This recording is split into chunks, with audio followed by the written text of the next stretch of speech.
संतांची भेट जर झाली, आमचं नशीब बदलवण्याची ताकद संतांच्या हातात आहे. भगवंत दुर्योधनापुढे होते ना, मान्य करत नव्हते का बाबा मी तुझ्या नियतीमध्ये, मी तुझ्या प्रारब्धामध्ये हस्तक्षेप करत नाही. तेव्हा संत म्हणतात पण आम्ही करू शकतो, आम्ही करू शकतो. आणि केलंय संतांनी. एकट्या प्रल्हादाकरता एक जन्म घेतला. जय विजय हिरण्यक्ष आणि हिरण्यकश्यप.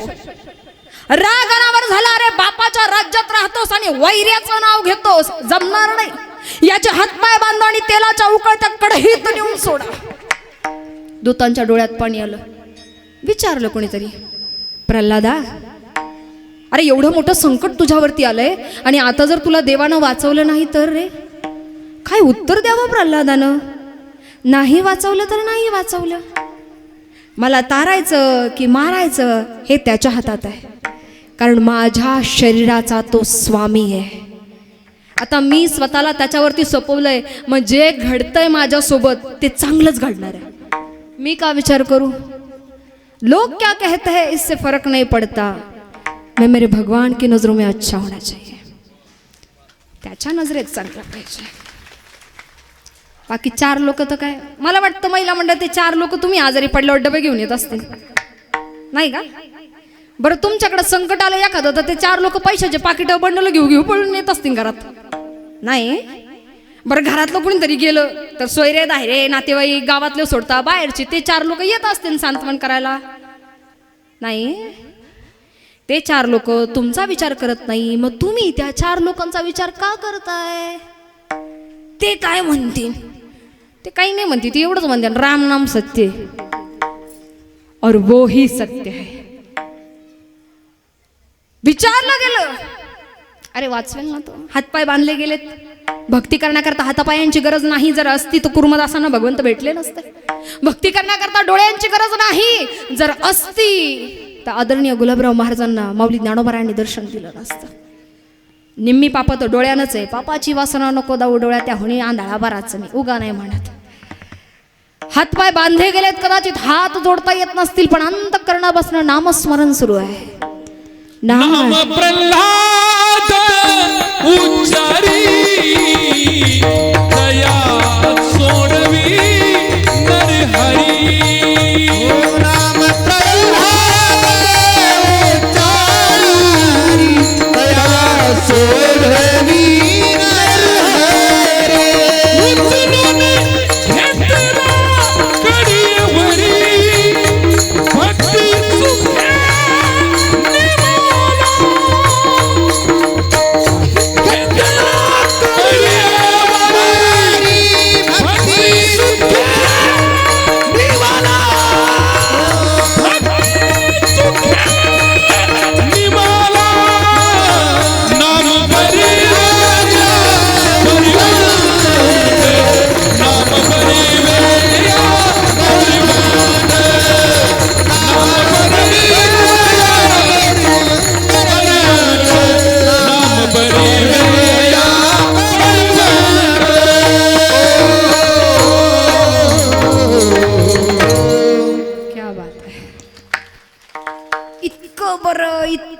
इतकं बरं त्याच्याशिवाय कुणीच बरं नाही.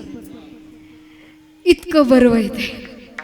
तुकोबारायांना बर्व शब्द फार आवडतो बरं का. आता ते विषयांतर फार घडतं. बर्व शब्द बऱ्याच ठिकाणी ऐकायला मिळतो. बर्वे झाले बर्वे झाले बर्वे झाले नवे नवे. अगदी सगळं काही गेलं तरी बरं झालं हे म्हणण्याची ताकद तुकोबारायांकडे संतांकडे. नवे नवे हात जोडले गेले नसतील पण मुखानं नामस्मरण सुरू. नारायण नारायण नारायण. पाहता पाहता उकळतं तेलही शांत व्हावं. सर्पांमध्ये नेऊन सोडा. उंच गडावरनं खाली लोटून द्या. मधोन्मत्त हत्तीच्या पायाखाली द्या. नामस्मरण सुरू आहे. नारायण नारायण नारायण. पाहता पाहता सर्पांनी सुद्धा दंश न करावा. उंच कड्यावरनं पुष्पागत खाली उतरावं आणि मधोन्मत हत्तीनं सुद्धा शांत व्हावं. ही ताकद नामस्मरणाची. गगनाहूनी वाढे नाम आहे. गगनाहूनी वाढे नाम आहे.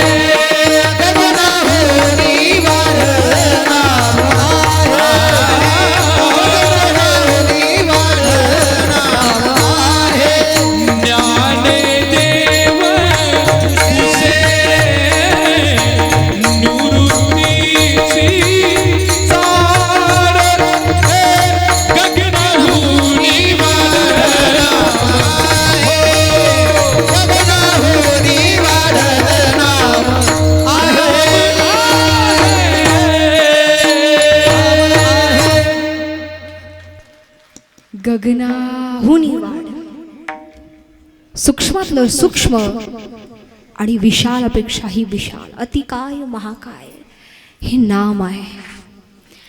नवे नवे विचारलं, मग सांग गे बाबा, एवढं तर त्याचं नाव घेतोस, तो आहे तरी कुठे? सांगितलं, जळी स्थळी काष्टी पाषाणे विठ्ठलची विठ्ठल चराचरात आहे.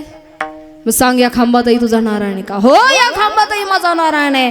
मारली लात, कडाड कडाबाज व्हावा, धरणी भंगावी, वीज कडकडावी, अवकाशामध्ये देवांची दाटी व्हावी. अंधार उडालेला आहे, पंच महाभूत सुद्धा आता विचार करतात होणार काय. नरसिंह प्रकट झाले, स्तंभी नारायण प्रगटले. नरसिंहाला बघितलं आणि उन्मादाला हसावा हिरण्यकश्यपून. मला मारण्याची ताकद या त्रैलोक्यात ब्रह्मांडात कुणात नाही. माझं मरण आकाशात नाही, पाताळात नाही, घरात नाही, बाहेर नाही. माझं मरण दिवसा नाही, रात्री नाही, पुरुषाकडनं नाही, स्त्रीकडनं नाही, पशुकडनं नाही, अस्त्रानं नाही, शस्त्रानं नाही. मला कुणीही मारू शकत नाही.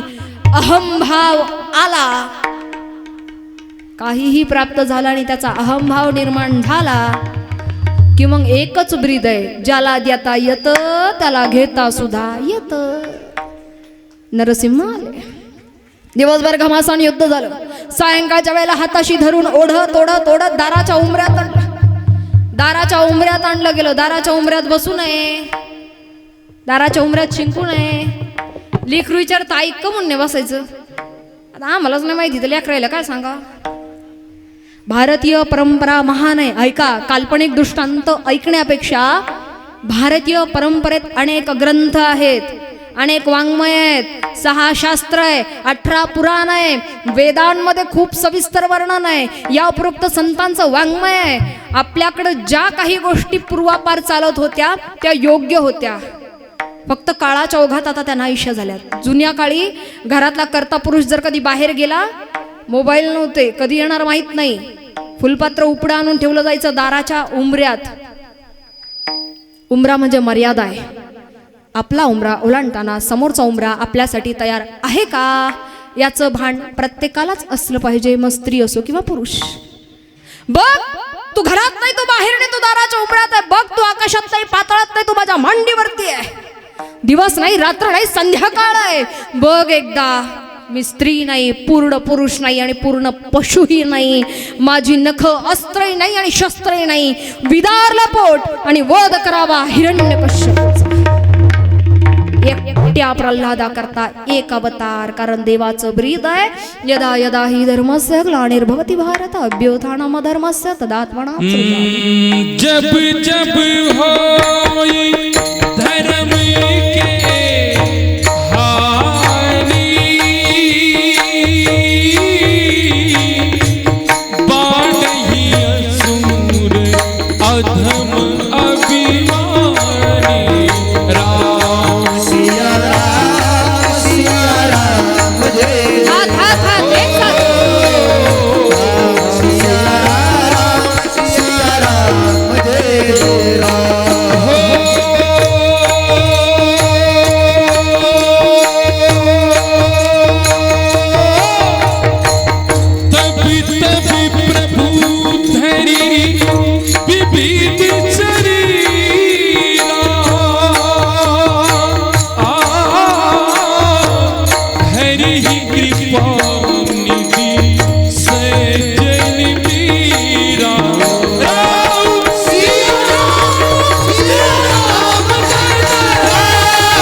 भगवंताचं नामस्मरण कानाला गोड वाटेल असं असलं की ऐकायलाही बरं वाटतं. नामावर पूर्ण कीर्तन करता येईल असं हे नाम. जाता जाता फक्त नामाविषयी एक वाक्य सांगेल, फार गोड आहे. ऐका, घरी नामस्मरण करता तर त्याचं फळ एकच पटीनं आहे. घरी नामस्मरण कराल तर त्याचं फळ एकच पटीनं आहे, पण कीर्तनाच्या मंडपात नामस्मरण कराल तर एका नामाचं फळ 1000 पटीनं आहे. ओ जती दोषाचे डोंगर सुट होती नारी जती दोषाचे डोंगर सुट होती नारी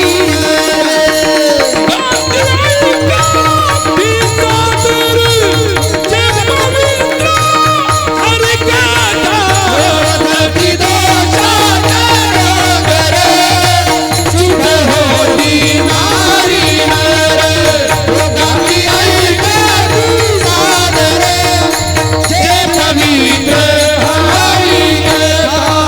हरिकथा हरिकथा हरिकथा क्या बात है, ऐसी हरी कथा कि जिसमें रंग जाओ. याच्याहीपेक्षा आणखी पुण्य जर नामस्मरणाचं ऐकायचं असेल, काय आहे, आपल्याकडे वेळ कमी आहे. म्हणजे कीर्तनाचा पण जायचंय ना, कीर्तनाचा पण आणि आयुष्याचा पण वेळ कमी आहे. हार्डवर्क नाही करायचं, स्मार्ट वर्क करायचं. परमार्थ करायचा पण डोक्यानं करायचा. घरी केलं तर नामस्मरणाचं फळ एकाच पटीने, कीर्तनाच्या मंडपात येऊन नामस्मरण केलं तर एका रामकृष्ण हरी या नामाचं फळ हजारो पटीने आहे. गावातल्या मंदिरांच्या गाभाऱ्यात बसून नामस्मरण केलं तर त्याचं फळ 1,00,000 पटीनं आहे. तीर्थक्षेत्री गेला तर तीर्थक्षेत्रीच्या मंदिरांमध्ये परिसरामध्ये किंवा पवित्र नद्या शरयू भीमा चंद्रभागा इंद्रायणी यांच्या काठी बसून नामस्मरण केलं तर एका नामाचं फळ कोटी स्वरूपानं आहे. संतांची भेट जर कधी झाली तर या संतांच्या सहवासामध्ये एका नामाचं फळ अगदी कितीतरी कोटी दसकोटीच्याही उपर जाईल आणि याच्याहीपेक्षा जास्त नामस्मरणाचं पुण्य. कारण संत तर आपल्याला लवकर भेटणार नाही, पण एक जागा अशी आहे का जिथं नामाचं फळ कितीतरी पटीनं मिळेल. ते ठिकाण म्हणजे ज्यांनी तुमच्या आमच्या गळ्यामध्ये माळ घातली, जे आमचे गुरु सद्गुरू आहेत, त्यांच्या सानिध्यात नामस्मरण केलं तर एका नामाचं फळ अरबो खरबो पटीनं मिळतं. परमार्थ करायचा पण डोक्यानं करायचा. कमी वेळेत जास्तीत जास्त पुण्य संचय कसा होईल. आणि याच्याहीपेक्षा जास्त सांगायचं झालं तर नामस्मरण आणि दान धर्म ही 2 कलियुगाची साधनं. पण तिसरं सांगितलं जातं, स्वतःसाठी कुणी करेल पण इतरांसाठी ज्याला नामाचं दान करता आलं त्याची ओंजळ या कलियुगात कधीच रिकामी झाली नाही. अशा कितीतरी गोष्टी आहेत परमार्थामध्ये, काल्पनिकतेपेक्षा वास्तवातल्या परमार्थ करून घेणाऱ्या. नवे नवे संत काय करतात हे सगळं आमच्याकडनं करून घेतात. स्वतः सारखं बनवण्याचा प्रयत्न करताना मग कोण उच्च कोण नीच कोण कनिष्ठ याचा विचार करत नाही. याती कुळाचा विचार त्यांच्यापाशी नाही. अभंगाचा द्वितीय चरण. अपना सारी हे करीती अपना सारी